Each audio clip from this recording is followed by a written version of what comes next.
You may be wondering why I opened a can of Dr. Pepper.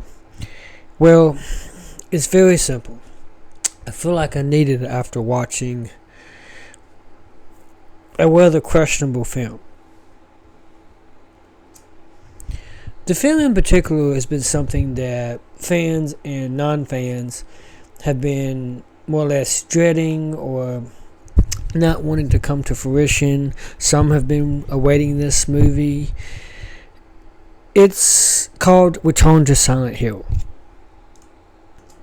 Now, personally, I have not been a big fan of Silent Hill. I'm somewhat of a fan, but my cousin is even more of a fan, and he told me that he didn't want to go see it because the director, I believe it's the same director from the first one, uh, directed this one. And to quote my cousin, he basically takes fan favorite films, or fan favorite media such as games, and tries to profit off of them.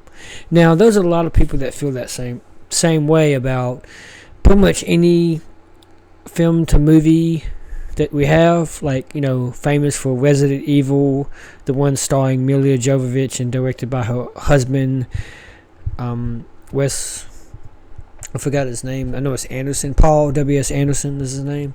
As well as the other Silent Hill films that came out, respectively 2005, and the other one was like 2012, titled Silent Hill Revelations. It even had a 3D version, as well as other games. You got like Mario and other ones that become movies.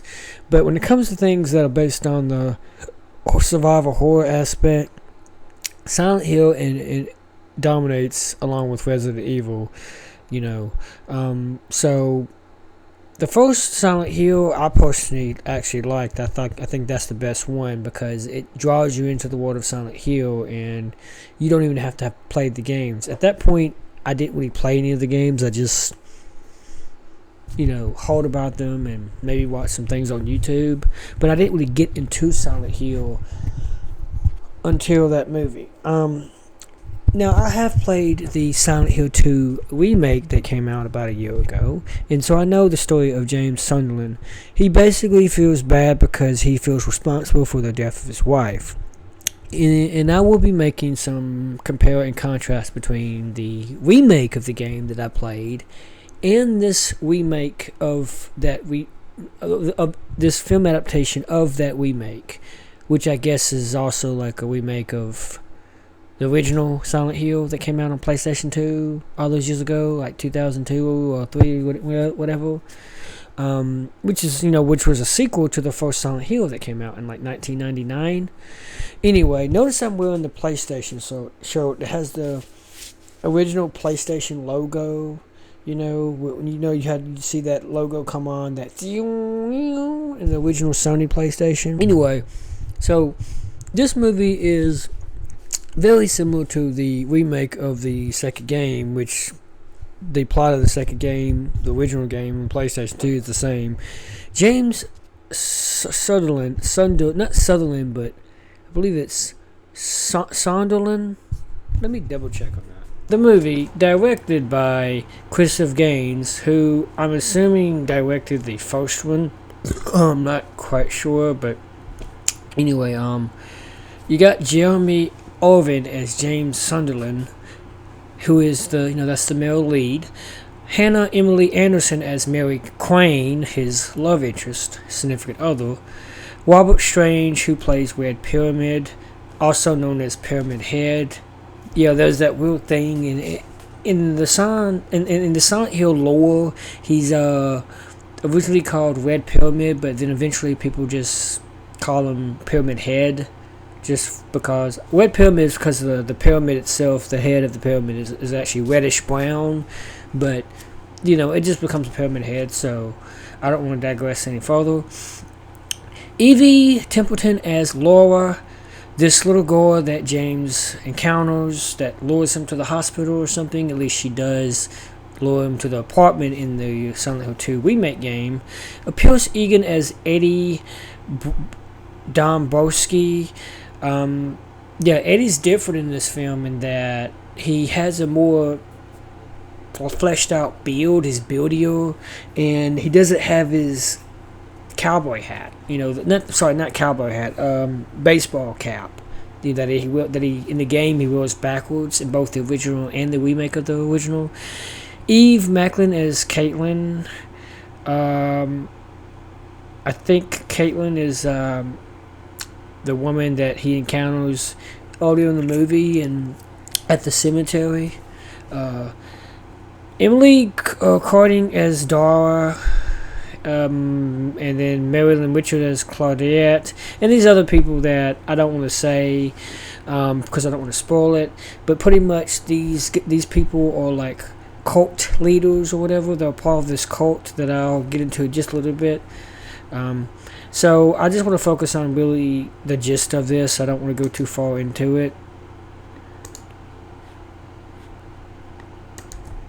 So the movie is just like the game. James is facing the aftermath of his girlfriend's death. Apparently in the game, both the original and the remake, Mary was his wife. But in the movie, she's just his girlfriend. Now, at the beginning of the movie, it shows how they originally meet. It's a chance meeting. But then he starts spending time with her in her home location of Silent Hill, a little town he gets to know. There's not a whole lot that we know about it. Apparently there was this hotel they would go to, and also eventually they move in together in an apartment. But he discovers that she is a part of a cult that wants to sacrifice her or something, drug her or whatever. During my first viewing, I kind of didn't... There was a point that I fell asleep for like, I think 5 or 10 minutes, and so I have to see it again just to really understand the story. But from what I got, she is drugged by her dad, who's the leader of this cult, and James eventually just decides to leave her. He really tells her that, non-spoiler alert, okay, I'm gonna spoil it slightly. He tells her to come with him, but she refuses, so he decides to just go off on his own. And eventually he comes to regret that, because later on he finds out that she has a disease, because apparently her dad and his cult group drugged her, and she decided to stay in Silent Hill. He visits her at, I think it's either their apartment or I think it's a hospital, because the apartment is, obviously he moved out and she couldn't afford it or whatever. So he visits her, but apparently he sympathy killed her with a pillow, or cyanide or whatever it was, to put her out of her misery. But later on he regrets that. And so all this stuff that is happening in Silent Hill is his subconscious, him coming to terms with what he did, He in the movie he does kill her, but out of sympathy, and he feels guilty because of that, because of how she just became ill and all the things that happened. And he has this psychologist which calls him randomly. Early in the movie, he tells the psychologist that something happened to this town, and I'm like thinking the lines are kind of cheesy. Why would you just tell your psychologist that like that? Just open up like that, And I want to get into a little bit how the movie kind of like moved quite rather quickly. It's only like an hour and 40-ish minutes. If I screen share again and look at IMDb, it says the movie is an hour and 46 minutes. Okay, so the story is very similar to the game. Now there are some little subtle differences. Not only is Mary Crane his actual wife, at least I'm assuming that is his wife. I mean, in the game, I know the movie is based on the game, and I'm using Wikipedia here, but this is, so Silent Hill 2, which I'm going to go with the plot, and this is from the original. This is the original PlayStation game case, the physical case of the first game. And if I go into the plot here, it's not focused on the characters from the first Silent Hill game. The first Silent Hill game came out in 1999, like I said. This one came out in 2001, apparently. So, yeah. So, the thing about the Silent Hill 2 is another storyline. I forget with James Sutherland. So he gets a letter from his wife or his girlfriend. And I can't remember if she's his girlfriend or if she is his wife. But, maybe if I click on his name again and it will show me. Oh, yeah. Deceased wife, Mary Shepard Sunderland. Now, if I look at the, I want to say the remake of Silent Hill 2. It's, I don't know if it's any different. But I'm just gonna go back to the movie. So, in this movie, she's his girlfriend, not his wife. But in the movie, in the game, it's different because he doesn't kill her. She actually dies of a disease. At least I don't think so. I could be wrong. He probably does kill her. He could kill her. I don't know. I forgot really how she dies in the remake of the game. But from my understanding, from what I remembered, she was sick, and she was gonna die anyway. Because in this movie she does say, whether or not you would have taken me with you, I would have died anyway. So it's kind of like, well, that's it. It's just inevitable. So he decides to put her out of her misery. Now in the game, I don't remember him killing her, but I could be wrong and have to check on it later. But basically, she has a incurable illness. So James feels guilty of not being the husband that he should have been, not supporting her, not being there for her. Instead, James coped with alcohol and spent his money on hookers and prostitutes, which the monsters that you face in the game, especially this mannequin-like, spider-like creature that you face, that wears very short shorts. If you pay attention, that's what hookers would wear. These are the type of women that you pay to come to your home and, for sex or whatever. He felt guilty of doing that because he considered it, adultery, betraying his marriage. But his wife allowed it to happen because she understood that she could no longer satisfy his sexual urges. So he sought out other means.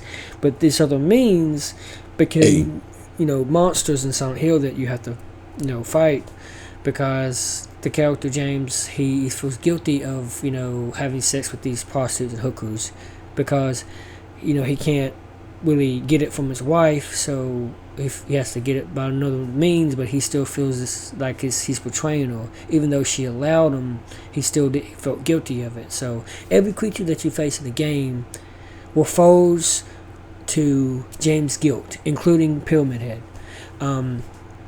And I'm not sure about the condom suit monsters, the monsters that move around like this, like their hands are tied behind their back. You saw these monsters in the first Silent Hill, as well as the Silent Hill Revelations. Patrick Tatopoulos, he designed the monster suits. I remember watching the first Silent Hill behind the scenes, and Patrick Tatopoulos talked about how he decided to use latex to create those condom suit monsters. But yeah, those are the first monsters that you see in Return to Silent Hill. This one, they shoot out this acid like black ooze, which they also do in the game. So it brought me back to playing the remake of the game, which I just played last year. And and the opening is very much like the game. You open in this on the street. You have to find your way around. Eventually you go to all the places, the apartment, the hospital, and I think another apartment. Not a whole lot of set locations, but were memorable. Now, I said how this movie was moving fast and it's a short runtime. It's actually got a pretty good runtime, not too short, not too long, but I felt like James is just kind of rushing through all the key areas. I call them Easter egg areas, being that the hospital or the apartment or whatever. He's not really fighting any monsters like you would in the game. Of course, I know it's not a game, so you're not going to have him fighting a lot of monsters. There's a point where he gets a pipe, but he later drops the pipe because he trips. And of course, he has his flashlight that he keeps in his shirt, which is like the character does in the remake of the game. And he has the radio too, of course, but you don't really see him like go to these areas in a way that's like allows you to absorb it. It's just kind of brushes it at you. Like he looks past all the streets that if you pay attention to the same streets as in the game. Once again, Easter egg, but he stumbles upon all these locations, and yet he doesn't really stick around a lot, because it's kind of like trying to hurry up and get to the story of him and his wife, And so I felt like it could have just stayed a little bit more time, because there's some people who never played the game. They may have heard of it. They may have heard of the original game or the original Silent Hill 2, but they wouldn't really know what these areas are. So it's kind of like just for the regular audience, because I saw somewhere on YouTube that this movie was in fact made more for regular audiences than it was more for fans. Like, they didn't really make it for fans. They made it more for a regular audience. But I feel like they kind of did more for the fans, because the fans know this stuff. Obviously, they wouldn't make a Silent Hill 2 movie. I say that in quotes because it's called Return to Silent Hill, which is, this is like the third Silent Hill movie. But anyway, they wouldn't make this movie if it wasn't for the success and release of Silent Hill 2 remake. Not just the original, but the remake of the original. Obviously, the remake of the original was released because the beloved Silent Hill 2 original, but this Return to Silent Hill film adaptation is a film adaptation of, I'm not sure if it's both or if it's just the remake of the original. But anyway, so there's that. The music is very similar to the first few movies. It's got the same soundtrack songs. It's got some of the songs from the first Silent Hill 2005 film soundtrack, as well as the game.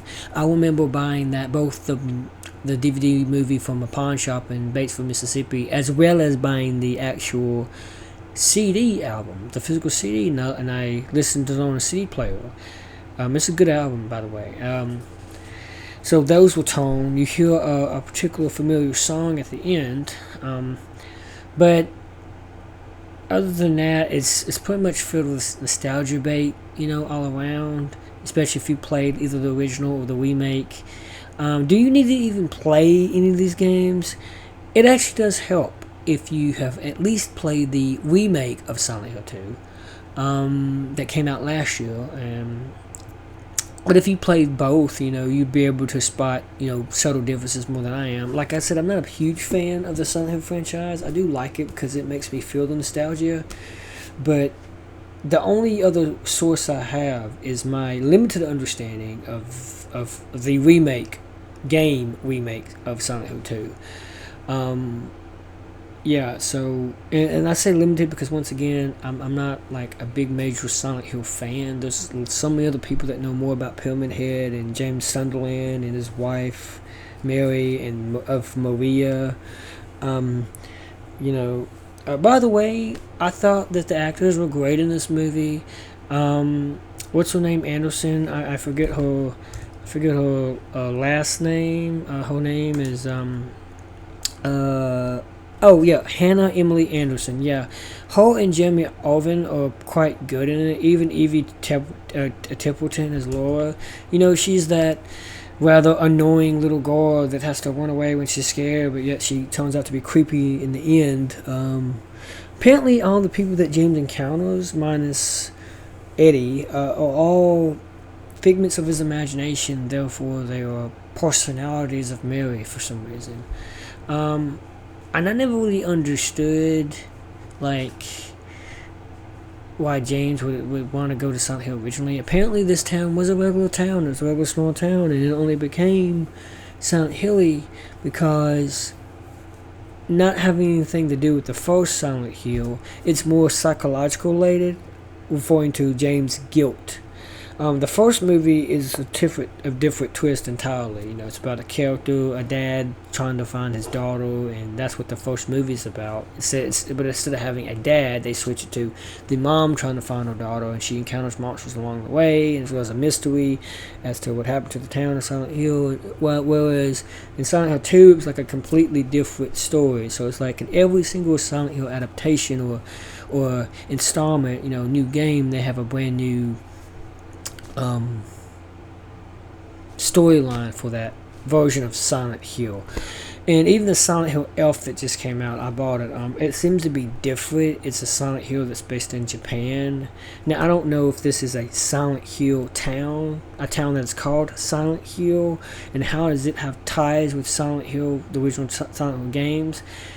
Apparently it does, and I think that's what a lot of people do not like about the Silent Hill Elf game, is because it's not really closely related or relevant to the Silent Hill lore like the other Silent Hill games are. And I only mention Silent Hill Elf because it's the most recent Silent Hill game, and just to let you know why people are very on the fence about this film adaptation of the remake of Silent Hill 2, because ever since other video game adaptations from Resident Evil to that's pretty much what comes to mind, Resident Evil, but Mario, anything else, fans just don't like film adaptations because they never make them like the games. They feel like they're just trying to make money off of a name brand, instead of like really trying to do them justice, as they would say.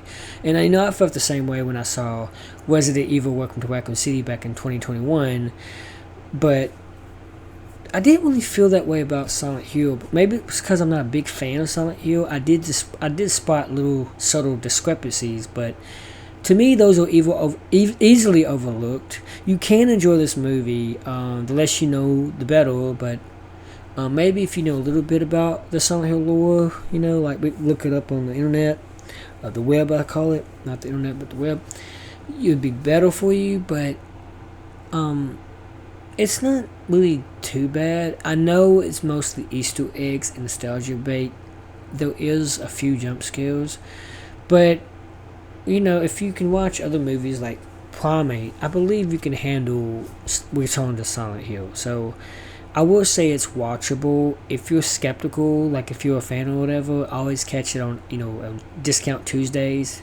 AMC Theaters has Discount Tuesdays and Wednesdays, where everything is like price half 50% off, half off. So if instead of paying $18.99, you can pay maybe around like $9 or almost 10, like half. If you round it up to 20 and you pay like literally half for just a ticket alone on Discount Tuesdays and Wednesdays, you won't feel like you're really overly spending for a movie that apparently some of it's on IMAX, but it doesn't really need to be in IMAX. It's not one of those major films, and Silent Hill was never really a major Hollywood, production like Avatar or any superhero movie. It's really low budget. You can tell it's low budget. Similar to how the Welcome to Raccoon City was low budget, and I only mention that because that was a low budget film adaptation of a popular video game. Because when you compare that to the Resident Evils with Milla Jovovich, that's not really low budget, because of the status of Paul W.S. Anderson, her husband. But when it comes to Silent Hill, all the films that I've watched, Silent Hill 2005, Silent Hill Revelations 2011 or 12, they never, in this one, Return to Silent Hill 2026, they don't feel like big major productions. They feel like they're not necessarily indie productions, with a low budget for sure. And you can tell because some of the CGI is kind of cheesy. There's a moment when James is looking at himself in the mirror. It's at the beginning of the movie. Within the first 20 minutes, he's looking at himself in the mirror and he's touching his face. There's a slight moment, and this is also in the trailer, where he looks CGI, and you can look at the CG and tell, that looks like a video game. I'm like, it's got me wanting to rub my face, but it's got me thinking now, wow, this is going to be a low budget film. And anyway, Besides that, I actually did enjoy it. It's like I said, very good at nostalgia bait. It is nostalgia bait. Like, don't get me wrong, it is. It's you'll watch this for the nostalgia alone, and you'll probably break out that old PlayStation 2 or get you like an emulator or somehow play the original Silent Hill 2 video game, or maybe you'll just buy the remake and play that, the Silent Hill 2 remake. And so yeah, that's about it. That's all I know. That's all I have to say. I wanted to put my piece in because there's so many people probably going to talk bad about this film. I've already caught people on YouTube that have talked trash about the trailer, and I thought the trailer was rather good. I thought this movie was okay. It's not as bad as people that want to hate watch it or grift watch it. I'm not a shill like they say. I just like general movies. I generally like movies, and so I do support this film. But it's nothing to really wash out to. It's something to kind of catch if you can. And if you don't catch it in theaters, it's okay to like watch it later on DVD. I said DVD. Digital or I think they still have Blu-ray. I'm not sure. I'm not entirely sure, but digital. And yeah, I'm kind of tired, so I don't know what else to say. I'm really kind of excited for the upcoming Resident Evil film that's directed by Zach Gregor. When I say excited, I don't want to get my hopes up about this about the Resident Evil movie, because I did get my hopes up a little bit about this movie, Return to Silent Hill, but I wasn't really disappointed. My hopes weren't torn apart, like with some other movies. So yeah, it's got me having a bit more faith in these video game to film adaptations. Anyway, thank you so much for watching. If you like this video, leave a like, subscribe if you want, no pressure, and I will try to put out more film reviews in the future. I will try to make them shorter because I know that I make them a little bit long, and I use IMDb a lot, so I won't have to study and rehearse me mentioning the actors' names and the director and stuff. I could just screen share it and show it right off my computer, and anyway, yeah, let me know if you've seen it or if you ever want to go see it, and if you do want to see it, that is. Yeah, so thank you so much for watching, and take care.